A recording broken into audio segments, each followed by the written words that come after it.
அதுக்காக தான் கடைசி சீட்டில் ஓரமாக உட்காந்தேன், உங்களுக்குலாம் கட் பண்ணுறதுக்கு ஈஸியாக இருக்கும் அப்படின்னு சொல்லிட்டு.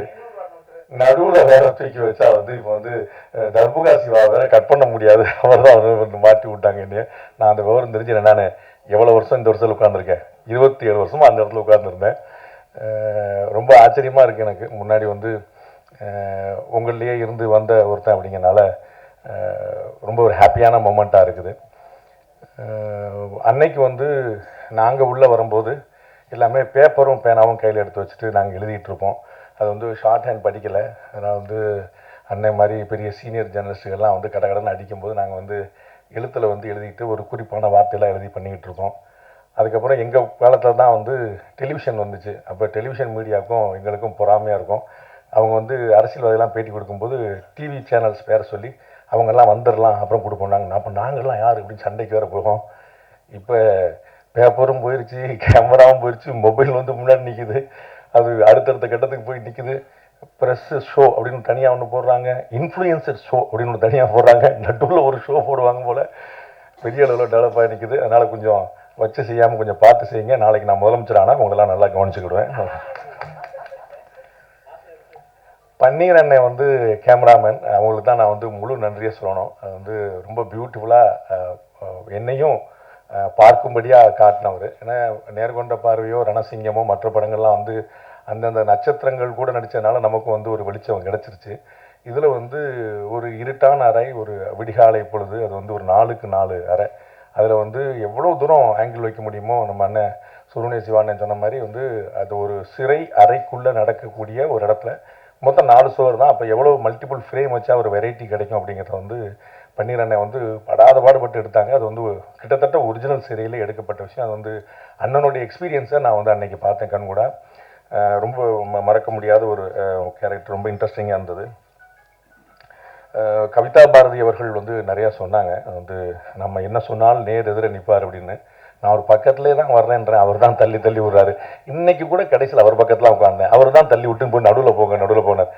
நடுவில் போங்க, மத்தியில் போங்க, ஒன்றியத்துக்கு போங்கன்னு அனுப்பி விடுறது பூரா அவங்க. அனுப்பி விட்டுட்டு நாங்கள் கடைசியில் இருக்கோம், அவர் பார்த்தீங்களா மத்தியில் இருக்காருன்னு சொல்கிறது அவங்க. ரெண்டும் அவங்க தான் செய்கிறாங்க. நம்ம என்ன செய்யறது? நம்ம எங்கே போச்சுட்டாலும் போகிற எங்கே போகிறதுனாலும் சொல்கிறோம். நம்ம வந்து அவ்வளோதான் பண்ணிகிட்டு இருக்கிறோம் வந்து. ஸோ அவங்க நினைக்கிற மாதிரி அப்படிலாம் ஒன்றும் பெரிய முரண்கள்லாம் ஒன்றும் கிடையாது. எங்கள் அண்ணன் அமீர் அண்ணன் அவங்களும் வந்து இதே மாதிரி வேறு ஒரு நேர்காணலில் சொல்லும்போது சொன்னாங்க, அண்ணன் கவிதா பாரதி பயன்படுத்திய வார்த்தையை தான் சொன்னாங்க. நாங்கள் கொள்கைன்னு வந்துட்டால் நாங்கள் எந்த நிலைப்பாடு எடுத்தாலும் அதுக்கு நேர் எதிர் நிலைப்பாடில் நிற்கிறவர் தம்பி பாண்டே. ஆனால் அவர் என்னுடைய உறவு, என்னுடைய நட்பு, என்னுடைய தம்பி அவர். ஆனால் யாரையுமே ஒரு வார்த்தை கூட மரியாதை குறைவாக பேச மாட்டார். ஒரு திருன்னு சொல்லியோ ஒரு அவர்கள்னு சொல்லியோ சொல்லாமல் சொல்ல மாட்டார் அப்படின்னு சொன்னார். நமக்கு வந்து எல்லாத்தோட பெரிய விஷயம் உறவு நட்பு தான், வேறு ஒன்றுமே கிடையாது. அந்த உறவையும் நட்பையும் பேணாமல் இருந்துட்டு நீங்கள் பணத்தையோ பேரையோ புகழையோ சம்பாதிச்சு என்ன செய்ய போகிறீங்க அப்படின்னு பார்க்குறோம். ஸோ வாழும் காலத்தை விட பாரதியை போல ரொம்ப ஏழ்மையை வறுமையை சந்தித்த ஒருத்தர் பார்க்க முடியாது. பாரதி நம்மை விட்டு பிரிந்த பிறகும் இன்னைக்கு வரைக்கும் வந்து அசைக்க முடியாத ஒரு இடத்துல இருக்கிறார். ஸோ வந்து வாழும்போது நீங்கள் என்னவாக இருந்தீர்கள் என்பதல்ல, வாழ்க்கைக்கு பிறகு உங்களை உலகம் என்னவாக பார்க்கிறது அப்படிங்கிறது. அதில் வந்து ஒரு உறவு நட்பு இல்லாமல் நம்ம வேற என்ன செஞ்சிட போகிறோம் அப்படிங்கிற ஒரு எளிமையான விஷயம். கொள்கை முரண் எல்லாருக்குமே இருக்கும். இந்தியாவில் நடக்கக்கூடிய பாதி கொலைகள் அண்ணன் தம்பிக்குள்ளேயும் புருஷன் பொண்டாட்டிக்குள்ளேயும் தான். உங்களுக்கு தெரியும், நம்ம சொத்து தகராறில் அண்ணன் வெட்டி கொள்ளையிடும். கூட பிறந்த அண்ணன் ஒரு தாய் மக்கள். அது இன்னைக்கு ரொம்ப ட்ரெண்ட். லேட்டஸ்டாக லாஸ்ட் 10 இயர்ஸாக நீங்கள் பார்த்து கணவன் இறந்தான்னு முதல்ல ஒய்ஃபோட ஃபோனை தான் செக் பண்ணுறாங்க. கணவன் இருந்தால் முதல்ல ஒய்ஃப் இருந்தால் முதல்ல கணவனோட ஃபோனை தான் செக் பண்ணுறாங்க. ரெண்டுக்குள்ளேயும் பாதி கேஸ் முடிஞ்சிடும், மீதி கேஸ் தான் கஷ்டப்பட்டு என்ன. அப்போ உறவா நட்பா ஒன்றுக்குன்னா இருந்தவங்களுக்குள்ளேயே இவ்வளோ பகை இருக்கும்போது அப்புறம் வாழ்ற என்ன இருக்குது? ஸோ கொள்கை முரண் இல்லாத இடமே இல்லை. அந்த கொள்கை முரணை எப்படி நீங்கள் வெளிப்படுத்துறீங்கிறது இருக்குது. நாம் வந்து நம்முடைய பாலிசியை சொல்கிறோம், அவங்க பாலிசியை சொல்கிறாங்க. எது சரியோ மக்கள் ஏற்றுட்டு போகிறாங்க. 2 பேர் ஆளாளுக்கு ஒரு பாலிசியை சொல்லிட்டு போன போது மக்கள் சம்பந்தம்லாம் வேற ஒருத்தரத்துக்கு உட்கார வச்சு இல்லையா? அதனால ஒன்றும் பிரச்சனை இல்லையா? நம்ம வந்து யார் என்னாலும் பாலிசி சொல்லிட்டு எது பிடிச்சிருக்கோ பிடிக்கலையோ, எனக்கு இது பிடிச்சிருக்கு மக்கள் முடிவு பண்ணிட்டாங்கன்னு அப்புறம் என்னுடைய கொள்கை பெரிதா என்னுடைய கொள்கை பெரிதா, மக்களுக்கு வந்து எல்லாமே தெரியும். நாம நமக்கு முடிஞ்ச விஷயத்துல ஒரு எளிய மொழியில ஒரு இனிமையான மொழியில சொல்லணும் அப்படிங்கிற மட்டும்தான் என்னுடைய எண்ணத்துக்கு மேல வரணும் கிடையாது. சபரீஷ் ப்ரொடியூசர் அவர்கள், நான் பார்த்த 11 படம் நடிச்சேன், பயங்கர காமெடியா. நானும் வந்து கவிதாக்கா வந்து கேலியா வந்து சொன்னாங்களே நடிகர் ரங்கராஜ் பாண்டே அப்படின்னு சொன்னாங்க. நான் என்ன ஓரமாக உட்காந்து குத்து வச்சு உட்காந்துருக்கேன், என்ன போய் நடிகர் சொல்லிக்கலாம், அவ்வளோ ஒருத்தலை நான் இன்னும் ப்ரொஃபஷனலாக ஆகலை அப்படிங்கிற சொன்னேன். போன ப்ரெஸ் மீட்டில் வந்து டேரக்டர் சொன்னார் போல ஏதோ அந்த பேமெண்ட்லாம் திருப்பி கொடுத்தாரு. அதுவே வந்து நான் நடிகர் ஆளுங்கிறதுக்கான உதாரணம். நடிகர் ஆன பிறகு நம்ம கொஞ்சம் பார்த்துட்டு என்ன சரியாக வரல அப்படிங்கிற மாதிரி, சரியாக வரல என்ன அது இல்லை என்ன வெரி ஸ்லைட் பாய் எங்கள் ஆப்பிள் ஜூஸ் கூட அப்படின்னு நம்மளும் கேட்கலாம், பிறகு வந்து கேட்கலாம். நான் பார்த்த ரொம்ப 11 படம் பண்ணியிருக்கிறேன். அதில் 2 படம் வந்து சாரோடைய ப்ரொடக்ஷன்லேயே பண்ணியிருக்கிறேன். ரொம்ப இன்ட்ரெஸ்டிங்கான ப்ரொடியூசர், ரொம்ப எளிமையான ப்ரொடியூசர். அவர் வந்து ஏன் டாம்பிகமா இல்லை அப்படின்னு வந்து சுப்பிரமணிய சிவானன் கேட்டார். டாம்பிகமா இருந்தால் கூட கறந்துருவாங்கன்னு தெரியும், நம்மகிட்ட வரும்போதே பாவம் நீங்க தான் சார் இந்த படத்தை எனக்கு சம்பளம் கொடுக்கணுங்க மாதிரி தான் வருவார். ப்ரொடியூசர் அப்படியே ரொம்ப நொந்து போய் பாவமா வந்துட்டு ஆமாங்க நான் ஒரு 30 படம் பண்ணிட்டேங்க அப்படிம்பாரு. 30 படம் பண்ணிட்டு சும்மா பாருங்களா, அவருக்கு அவரே வருகையில் வந்து அவரே விழுகிட்டு இது மாதிரி பண்ண வேற கூட உட்காந்து வச்சிருப்பாரு. அவர் இன்னும் பாவமா உட்காந்துருப்பாரு. எல்லாம் வந்து பயங்கரமா வந்து அவங்க அப்பீரியன்ஸ்லயே பயங்கரமா போட்டுவார். நமக்கு வந்து சரி சம்பளம் என்னத்தப்போ அவரே கஷ்டப்படுறாரு நமக்கு அப்படிங்கிற மாதிரி நமக்கு ஒரு ஃபீலிங்கை கொடுத்துருவாங்க. அது எளிமை, அதே சமயம் வந்து ரொம்ப பெரிய கால்குலேஷன், ரொம்ப எதை எப்படி செய்யணும் அப்படிங்கிறது வந்து ரொம்ப எனக்கு ஒரு பெரிய படம். நான் ஒரு நிறைய படங்கள் பண்ணதுனால எவ்வளவு தெளிவான பார்வை இருக்குது அப்படிங்கிறத நான் பார்த்தேன். அது வந்து ரொம்ப ஆச்சரியம். அவரோட தொடர்ந்து தொடர்பில் இருப்போம் அப்படின்னு எனக்கு நல்லா தெரியும். And director sir Dayal Padmanabhan sir வந்து சொல்ல வேண்டியதே இல்லை. நானும் முதல்ல வந்து கன்னட டைரக்டர் தான் நினைச்சேன். தயாள் பத்மநாபன் ரொம்ப காமன் நேம் தானே, அதனால கன்னட நடிகை இயக்குனர் போல இங்கே வந்து பாவம் தமிழ்நாட்டில் கஷ்டப்படுறாருன்னு தான் நினைச்சேன். அப்புறம் தான் விழுப்புரம்னாரு தலைவா, நீ என்ன தலைவா அங்கே போய் பின்னி எடுத்துட்டு இருக்க அப்படின்னு சொன்னா, அங்கே வந்து உண்மையிலேயே படைப்பாளிகளுக்கு எப்படிப்பட்ட மரியாதை கொடுக்கப்படுகிறது என்பதை கன்னட திரையுலகம், கன்னட அரசுகளை பார்த்து தமிழ்நாடு அரசுகளும் கற்றுக்கொள்ள வேண்டும் நான் நினைக்கிறேன். ஏன் அப்படின்னா ஒரு 7-8 வருஷமா அவார்டே கொடுக்கல அப்படின்னு மொத்தமாக கொடுக்குற பழக்கம்லாம் இங்கே இருக்குது. அங்கே வந்து எவ்வளோ பெரிய கௌரவம் வந்து எழுத்தாளர்களையும் படைப்பாளிகளையும் அமர வைத்து உட்கார வைத்து முதலமைச்சர்களும் அதிகாரிகள் வந்து நின்று கொண்டு விருது கொடுக்குற மாதிரி காட்சியெல்லாம் நம்ம பார்க்குறோம். அதெல்லாம் வந்து கற்பனை செய்ய முடியாத ஒரு உயரம். கேரளாவில் அந்த மாதிரி விஷயங்கள் இருக்கு.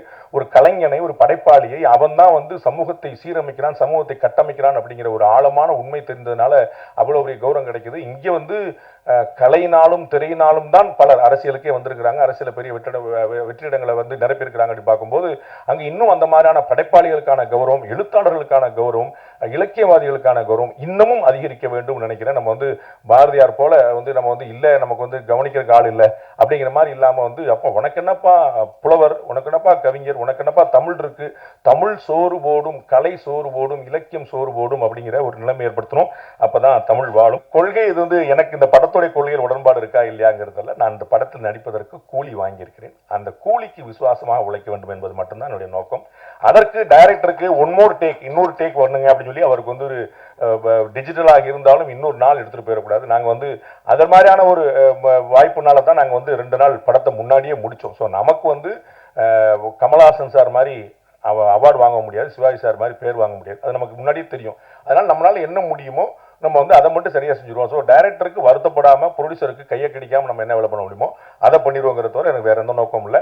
அந்த வகையில் இது வந்து ஒரு பியூட்டிஃபுல்லான இன்ட்ரெஸ்டிங்கான படம். அதை வந்து நான் உள்ள கான்ட்ரிபியூட் பண்ணும்போதும் எனக்கு ஒரு பெரிய ஒரு ஈர்ப்பை ஏற்படுத்தி இருந்துச்சு, அது ஒரு பிணைப்பை ஏற்படுத்தி இருந்துச்சு. நான் அப்படி தான் எல்லா இடத்துலையுமே ஒர்க் பண்ணுறேன். அதனால் ஒரு பியூட்டிஃபுல்லான படம் பாருங்க. உங்களுடைய நியாயமான விமர்சனங்களை வைங்க, நிறைய நண்பர்கள் கொண்டு போய் சேருங்க. இறைவன் துணை இருக்கும். நன்றி, வணக்கம். அனைவருக்கும் வணக்கம். அரசியல் தலைவர்களிலேயே ஒரு கூட்டத்தை எப்படி கையாள வேண்டும், ஊடகத்துறையினருக்கு எந்த அளவுக்கு சுதந்திரத்தையும் எந்த அளவுக்கு சிக்கல் இல்லாத ஒரு கூட்டத்தையும் தர வேண்டும் என்பதில் மிகவும் குறிப்பாக எல்லாத்தையும் உணர்ந்து எந்த சிக்கலும் இல்லாமல் பார்த்து கொள்ளக்கூடிய ஒரு தலைவர் கலைஞர் அவர்கள்.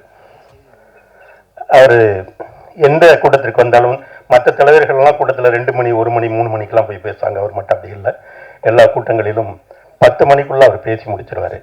காரணம், அது 10 மணிலேயே 9 மணிக்கு முதல்ல தொடங்கும் போதே அன்றைய முக்கிய செய்திகளை பேசிவிட்டு இன்னைக்கு இதுதான் முக்கியமான செய்தி, நாங்கள் அதுக்கு பிறகு கொஞ்சம் பேசுவோம், அதனால் சீஃப் ரிப்போர்ட்டர்லாம் கிளம்புங்க, போய் தலைப்புச் செய்திகளை ஏற்றிருங்கன்னு சொல்லிடுவார். அந்த மாதிரி ஒரு நாளைக்கு 4 ப்ரெஸ் மீட் 5 ப்ரெஸ் மீட் இவ்வளோ பார்த்துட்டு வந்து மிகவும் நெருக்கடிகளோடு உட்கார்ந்துருக்கிற உங்களுக்கு உங்கள் கஷ்டம், உங்கள் சிக்கல்கள் அந்த இடத்திலிருந்து புரிந்து வந்தவன் நான் என்பதால் மிகச் சுருக்கமாக பேசி விடுகிறேன். சுருக்கமாக பேசுகிறேங்கிறது தான் இவ்வளோ நீளமாக பேசியிருக்கேங்கிறத நீங்கள் புரிஞ்சுக்கணும். ஒரு பொது புத்தியில் என்ன சொல்லப்பட்டிருக்கிறதோ, என்ன எழுதப்பட்டிருக்கிறதோ, பொது சமூகம் எதை புரிந்து கொண்டிருக்கிறதோ, எதை எப்படி நடத்துகிறதோ அதை அப்படியே சொல்வதற்கு ஒரு கலைப்படைப்பு தேவையில்லை. கலை சாமானியர்களுக்கானது, சரியாக சொன்னால் மைனாரிட்டிகளுக்கானது. பொதுவா நமக்கு இப்போது இந்த தலைமுறைக்கு நாம் உட்பட சட்டத்தின் மீதும் நீதியின் மீதும் நம்பிக்கை குறைந்து வருகிறது, அல்லது நீதிக்காக காத்திருக்கிற பொறுமை நமக்கு குறைந்திருக்கிறது. இந்த படம் வந்து இது முன்னோட்டம் என்பதனால் இதுக்கு மேல் நான் படத்து கதைக்குள்ள நான் போக விரும்பல. இது முன்னோட்டம். டர்புகா அவர்களை பற்றி ஷான் பேசியவர்கள்லாம் தொட்டு விட்டு சென்றிருக்கிறார்கள். 7வது மனிதனில் ஒரு பாட்டு வரும், ஒரு பாரதியார் பாட்டு, அச்சமில்லை அச்சமில்லை அச்சமில்லைன்னு எல் வைத்தியநாதன் சார் பண்ணியிருப்பாங்க. ஒரு அற்புதமான பாட்டு. அந்த பாடலுக்கு அடுத்தபடியாக பாரதியாரை எல்லா இடத்திலும் கொண்டு சேர்க்கிற ஒரு பாடலை டர்புகா தந்திருக்கிறார். வாழ்த்துக்கள். பாரதியார் பாட்டுகளை கூட நம்ம கேட்டிருப்போம். எல்லா சபைகளிலும் பாரதிக்கு இடம் உண்டு, பாரதிதாசனுக்கு இடமில்லை. அதில் இருக்கிற அரசியல் மிகவும் நுட்பமானது. ஒரு கனக சொற்பதத்தினம் தன்னை பாரதிதாசனாக அறிவித்துக் கொண்டாலும் கூட பாரதியை ஏற்றுக்கொண்டவர்கள் பாரதிதாசனை நிராகரிக்க செய்கிறார்கள், அது மறைத்து விடுகிறார்கள், மறந்து விடுகிறார்கள்.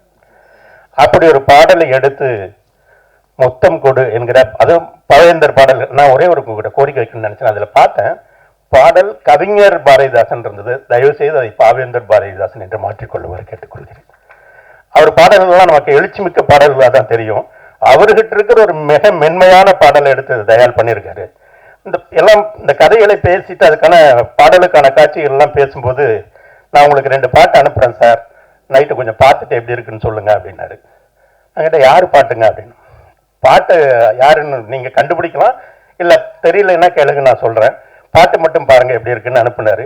இந்த 2 பாடலும் பாரதியார் பாட்டும் இந்த பாரதிதாசன் பாடலை அனுப்புனாரு. கேட்டேன், சார் இது எப்படி சார் முடியுமா பாடலாக்க, இல்லை தர்புகா பண்ணுவாருன்னு சொன்னார். அப்போ அந்த பாடலை எடுக்கும் போதே அவருக்கு இசையமைப்பாளர் நம்பிக்கை இருந்தது. அந்த நம்பிக்கையை மிக அழகாக கொண்டு சேர்த்திருக்கிறார். பாரதியாருக்கும் பாரதிதாசனுக்கும் இந்த படம் மிகப்பெரிய நினைவஞ்சலியாக இருக்கும். ஒளிப்பதிவாளர் பன்னீர் அவர் வரல, ஒரு ரொம்ப ஒரு சீனியர் ஒளிப்பதிவாளர். அவர் வந்து இந்த படத்தினுடைய இவருடைய தயாளனுடைய வேகத்துக்கு ரொம்ப கஷ்டம் ஈடு கொடுக்கிறது. பொதுவாக பன்னீர் சார் படம் பண்ணும்போது ஷார்ட்டை என்ன வேணுங்கிறத சொல்லிட்டு இயக்குநர்கள் ஒதுங்கி விழுவார்கள். பன்னீர் தான் வந்து அவர் வைப்பார், ஷார்ட் வைப்பார், அவர் தான் லைட் வைப்பார்.